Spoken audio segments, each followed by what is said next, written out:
Welcome to Enzyme Modeling, presented by Mary Centeno, Jessica Rodriguez, Phaedra Gleason, and Kim Padilla. This is a substrate. Substrates bind with enzymes. This is an enzyme. Enzymes are proteins that speed up chemical reactions in cells. This is an active site.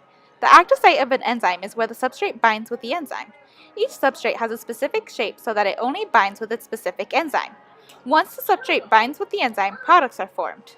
An example of this would be how the enzyme protease in your body breaks down proteins. The products of this are peptides and polypeptides.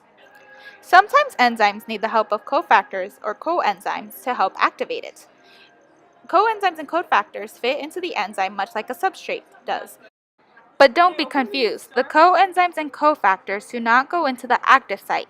The active site only binds with the substrate. Coenzymes and cofactors work the same. The only difference is that coenzymes are organic and cofactors are inorganic. In an enzyme-catalyzed catabolic reaction, a single substrate binds with the enzyme and forms multiple products. In other words, the substrate is broken down.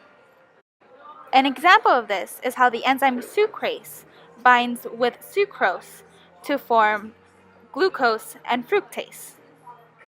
An enzyme-catalyzed anabolic reaction is the exact opposite, where two or more substrates bind with an enzyme and form a single product.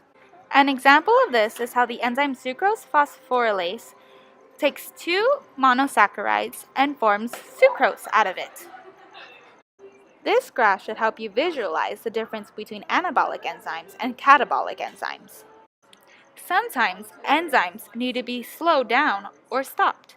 This is where inhibitors come to play. Competitive inhibitors work by binding with the active site of an enzyme, therefore stopping substrates from binding with the enzyme itself. An example of this is how malonic acid stops succinate from binding with its enzyme.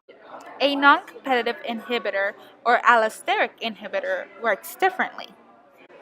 An allosteric inhibitor will bond with the allosteric site of an enzyme, not to be confused with the active site, and will block the way for the active site, therefore turning the substrate away. An example of an allosteric inhibitor is penicillin. The environment of an enzyme affects how productive the enzyme is.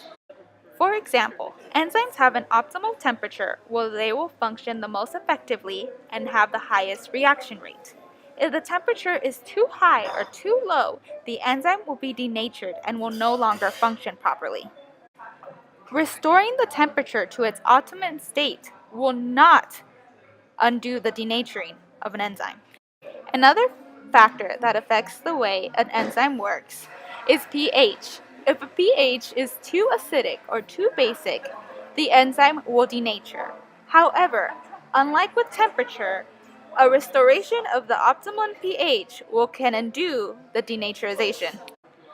A good way to understand how important pH is to enzyme is to take pepsin in our stomach, which works at a pH of 2. If our stomachs weren't as acidic as they were, pepsin would not be able to function properly. Now you understand enzymes.